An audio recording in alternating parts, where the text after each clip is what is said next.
Hi there, I'm Ela Kagel. I'm one of the co-founders of Platform Corps, and I want to welcome you today for our session on business modeling. So, who is Platform Corps? We are a cooperative. We exist since 6 years. Our co-op has been co-founded by myself, Andreas Arnold, Claudia Henke, Joel Zentemay, and a couple of other peoples that form our core team. And our main activity is consultation. So we consult platform co-op founders, we build co-ops, and we also help to transform existing businesses into cooperative enterprises. And this is what we call workers' buyout.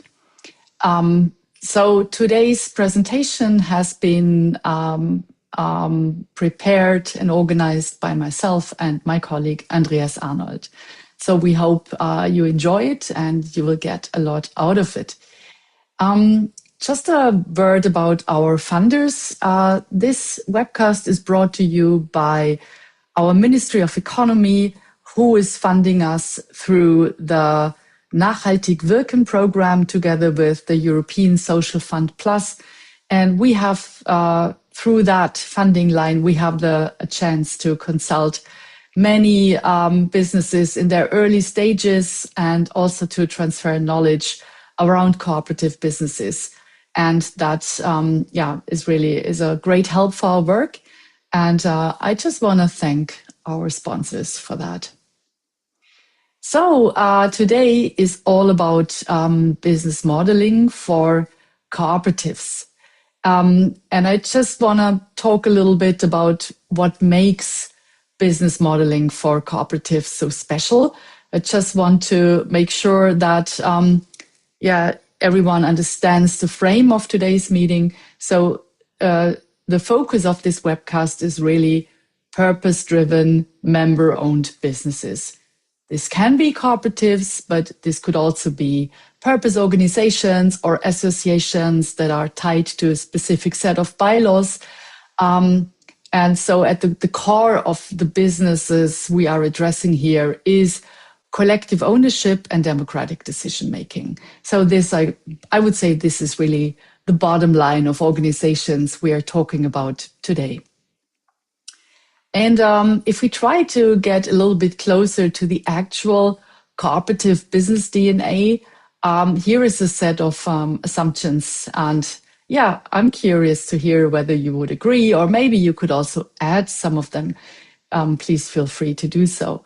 So first of all, yes, cooperatives are there to make money, but they are, their goal is to make money for the interest of their members and without exploiting people or planet. So making money, yes, but not by at all costs and not by following the traditional extractivist route that we know from the market economy. A lot of businesses, at least here in Germany, that are common good oriented or gemeinnützig, as we would say in Germany, are required to reinvest the majority of their profits, which is more than 50%, to the actual purpose of their organization. So this is another really important part of the cooperative business DNA. And of course, it goes without saying, a cooperative is owned and governed by those who create the value, by its members. A co-op is also very much invited and expected to compete in markets while serving the commons at the same time. If that sounds like a contradiction to you, then I think it would be really interesting to have a conversation on how to actually compete on the market and coming up with a very specific offer for your target group, which in it and of itself is so interesting and valuable that you can actually address people joining you, even though there might be bigger players. That, I would say, is a really interesting conversation we can have in another webcast, maybe in the future. And also what is really important, last point here, that cooperatives are optimized for resilience and not for exit. So first of all, I don't know how it is in your own country or jurisdiction, but here in Germany, we have the data suggests that cooperatives are more long-lasting and more resilient than traditional businesses, which I think is a fairly good news. And also, just by its nature of the one member, one vote principle, a cooperative is not so interesting for traditional, let's say, venture capital investors, because other than in a limited organization, for instance, they don't accumulate more voting rights according to the number of shares they have. In a cooperative, it's always the one member, one vote principle, no matter how many shares you hold. And that is, of course, really interesting. It's really a differentiation factor, I would say. And naturally, this also leads to cooperatives being more independent from private equity firms or venture capital. And what I really like about this whole idea of exit is the proposition that Nathan Schneider, media theorist and scholar from the US, brought up a couple of years ago when he said a cooperative can seek exit, but if so, exit to community. And I really like this term and the whole, let's say, philosophy it entails. So, actually, platform co-ops or cooperatives at large redesign what profit is for. So the big question is, how do you generate profit for your stakeholders' well-being without extracting it? And that's really the challenge here. The challenge is not whether cooperatives create value, but the big question is how they sustain and scale it. Because traditional business models do not always fit, and therefore we need new modeling tools for platform co-ops. So I think this is really about understanding that we are talking about two different operating systems here. And there might be overlaps here and there, and maybe the proposition I bring up here is not always valid, but this serves like a very broad, or let's say a very basic model, mental model of understanding how the cooperative economy actually differs from the market economy. So first of all, the market economy as we know it is mostly about maximizing shareholder value. Very often we see profit extraction as a core principle. A lot of startups and businesses in the market economy are exit driven. So it's all about selling the company at some point for those who offers the largest profit. And another interesting component is the market economy is all about centralized ownership. The cooperative economy is very different. Is in itself a different operating system, I would say. A cooperative is all about maximizing member and mission value. It's not about profit extraction, but rather about profit circulation. So the big question is how to treat each member equal. This is an important requirement of cooperatives, that profit can circulate among the membership.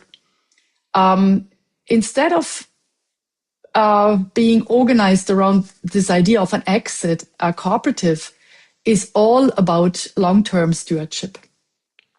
And of course, distributed ownership.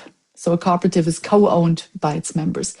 So these are, as I said, it might be a little bit simplistic here and there, but in general, this can be, those 4 guidelines can help you understanding better at which playing field is an organization located. Is this more of a market economy firm, or do we have an organization that would ascribe itself as part of the cooperative economy? Hope this is helpful. If we talk about business modeling, and this is what this session is all about, let's get started by checking out the business model canvas. And I think even though it was designed more or less for what we would consider traditional startups, it's also really valuable. And what I would like to do in the coming 10 minutes is not, putting one model above the other, but rather giving you some ideas that can help you structuring your thoughts and plans for your cooperative startup. And there are also some of the more, let's say, traditional key parameters can be really interesting. So if we look at this business model canvas that has been around for a couple of years, I guess it has been invented, or it has become popular here in Germany maybe around 20 years ago, around the time when also startups became a thing. And it was this whole idea that in order to create a successful business, you can really pin things down to a set of key performance indicators.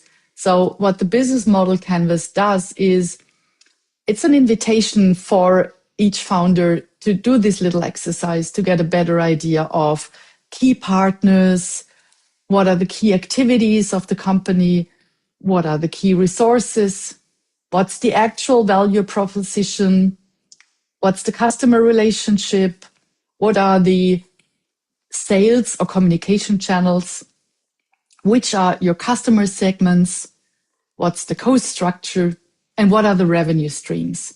Like, this is really, like, no matter what kind of business we are talking about, ultimately, market economy businesses, startups, but also cooperatives, I think we can really model each and every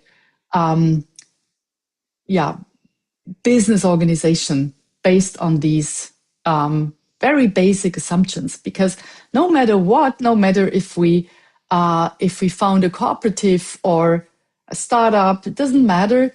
In the end, we always have to look at these parameters: key partners, activities, communication channels, value propositions, revenue streams. This is like the basic of each and every business. So those colorful stars that we have added here, these are suggestions that of already existing frameworks where we think the business model canvas, we all know, can be complemented with ICA principles, with principles of eco-design, SDGs, or the platform design toolkit, or ideas around cooperative franchise, etc. And this is what we're going to do in the coming slides to give you a little bit more of an idea on how you can actually complement your business model canvas with specific sets of structuring and thinking. And you can choose for yourself what is actually most valuable. So what we have here is the ICA's innovation canvas. The ICA is the International Cooperative Alliance, and they have come up with a set of core values that really identify cooperatives. And this is an international set of parameters. This is not tied to any specific country or jurisdiction, but this is really about an international understanding of how cooperative innovation works.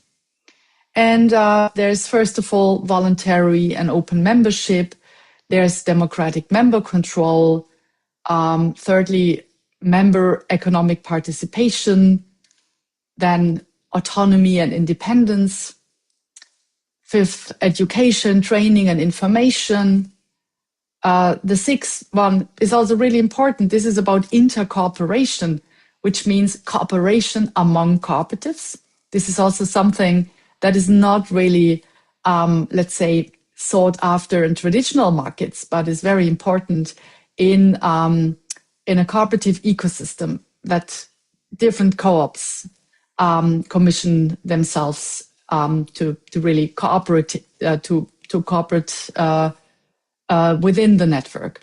And naturally, those companies, they have a concern for community because they live off their membership. So this also means cooperatives do not only describe international organizational requirements for member-led enterprises, but those ICA principles, they also serve as explicit promises to prospective members. So the value proposition is not limited to functional products or services, but rather to long-term membership that combines economic benefit, self-determination, and collective value. So this is an important part. And you're invited to reflect a little bit about what is actually important for you if you think of your own organization. Which of these principles are really important and what are their the perspective they bring into the organization? Then recently, there's really a lot of life cycle analysis going on. There is a focus on sustainable production and, of course, eco-design. And what's really important is that up to 80% of the environmental impacts of a product or service are already determined in the design and development phase. Therefore, the value proposition is fundamentally shaped by deliberate choices regarding materials, energy consumption, lifespan, repairability, reuse, and circularity. And I think the most basic thing about this picture here is to understand that a product has actually a life cycle, and coming up with a product design really requires us to think about this moment in time before a certain product is actually even produced, and also the way of how it's going to end its life and maybe being composted or whatever. And all these thoughts here, the economic circularity, understanding economic life cycle, but also finding ways of extending the lifetime of a product by upgrading it or repairing it or maintenance, etc. All of this is really interesting. And I think each and every company today that plans to come out with a product or whatever, at some point really has to understand those requirements. And I can just strongly invite you to look into eco-design principles and to also understand better to what extent your own business model is might profit from this understanding. Another set of parameters and criteria to make cooperatives more sustainable are the Sustainable Development Goals. And here, I think the basic assumption is by positioning the company as an actively shaping actor within global sustainability goals, the value proposition is expanded to include transparency, credibility, and measurable impact. And naturally, we cannot really, address all those 17 goals. But it's really interesting before starting out with the business to understanding where exactly within this global patterns of sustainable development goals is our product or service actually located. Is it about no poverty, zero hunger, good health and well-being, quality education, gender equality, clean water and sanitation, affordable and clean energy, decent work and economic growth, industry, innovation, and infrastructure, reduced inequalities, sustainable cities and communities, responsible consumption and production, climate action, life below water, life on land, peace, justice, and strong institutions, and partnerships for the goals. And another really interesting canvas that really stresses the platform idea. And this is also something we at Platform Co-ops very much care about. This is a whole set of knowledge and, let's say, economic standards and digital standards that sort of grew in the last 15 to 20 years. And a lot of what the ecosystem canvas, the platform design toolkit suggests is like more or less an expansion of the traditional business model canvas. So the expansion shifts the perspective from linear business relationships towards relationships between members and additional stakeholder groups. Platforms and marketplaces increasingly define their value proposition through their ability to match different stakeholder groups, enable collaboration, and foster network effects. So what's really important here is to understand what's the role of peer consumers, peer producers, partners, and also platform owners.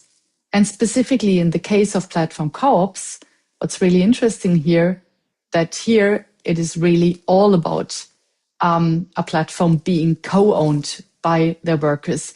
So a lot of the propositions that we know in the digital economy is really approached very differently within platform cooperativism, where a piece of software or a digital platform is actually the very value where workers organize around and also organize their co-ownership around. So that's another really interesting component. What else do we have? I think what's also really interesting is to understand cooperative franchise. So the implementation of a cooperative franchise can enrich both the cost and revenue streams in the business model canvas with a cooperative scaling logic. Unlike traditional growth strategies that rely on economies of scale and centralized expansion, cooperatives often scale through the local replication and differentiation of their structures. And what we have here as an example is the amazing network of the Smart Cooperative. So they offer professional and commercial services for freelancers. And they have basically, I think, yeah, here we have it. It was founded in Belgium in 1998, and they're active in 9 countries, and they have more than 100,000 members in the European Union. And each country is built on an independent structure. So the franchise model is also a very interesting thing. And we can also think of Co-op Cycle, which is a dispatching software for delivery riders. And we have different groups, different local groups, local co-ops that use this software throughout Europe. And I think another really interesting differentiation factor of cooperatives is to understand the role of members versus non-members. So the feature cooperative members as premium customers extends the revenue streams in the business model canvas with a membership-based differentiation logic. And this is very close to the premium or freemium model. In digital business models, a distinction is made between external customers and members. And naturally, members have a chance to get, based on their own engagement, to get specific services at lower costs than non-members. So there is always this incentive for external customers to become members at some point, and then adding more shares and thus more capital to the cooperative. Yeah, and I think as a final message, the business model canvas is an evolving and iterative tool. So if you think that this might have been a lot of information, or if you're seeking like the perfect business model canvas for your own cooperative or purpose-driven organization or association, do not stress out. There is no such thing as a perfect canvas, but there's only your individual understanding of canvas components that make sense for your business. And we hope that this presentation can help you to get a little bit closer into understanding what sets your own business apart. What's the arena where your business is located in? And what is maybe what is the really interesting element that you should maybe also add into your customer communication? You are invited to get in touch with us. We are in a, thanks to the Nachhaltig Wirken funding program, we can offer free consultancy sessions for you. So if you think of founding a cooperative or an organization that is dedicated to the common good, let us know. We would be very happy to get to know you and to be in touch and maybe help you through these really interesting but also challenging initial phases of founding your own organization. So that's it for today. Please get in touch, hello@platformcoop.de, or please check out our website, platformcoop.de, where you have an opportunity to book an appointment for a free consultancy session. Otherwise, see you around, and thanks for listening.